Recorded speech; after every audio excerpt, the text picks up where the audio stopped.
Si kila anayekupenda anakupenda kweli. Tahadhari na ishara hizi. Please usahau kusubscribe channel yetu kwa mara ya kwanza na kutufollow pia. Namba 1. Maneno yake mazuri hayalingani na vitendo vyake anavyosema. Anasema mengi, anafanya kidogo. Namba 2. Anakufanya ujisikie na makosa kila wakati. Hata pale usipokosea, yeye anakufanya uhisi hatia. Namba 3. Anakuwepo tu anapokuhitaji ama anapohitaji kitu.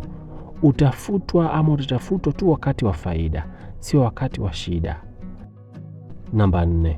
Anasambaza siri zako bila aibu. Ulichomwambia kwa imani kinaenda kwa ulimwengu. Namba 5. Anafurahi unaposhindwa.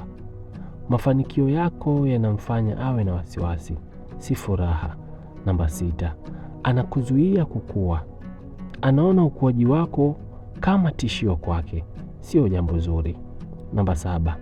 Anakudanganya kwa urahisi.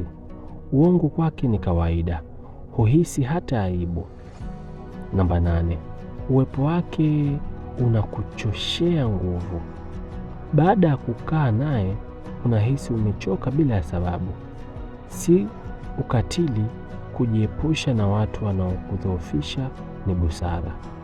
Badilisha fikra, badilisha maisha. Umakini unahitajika.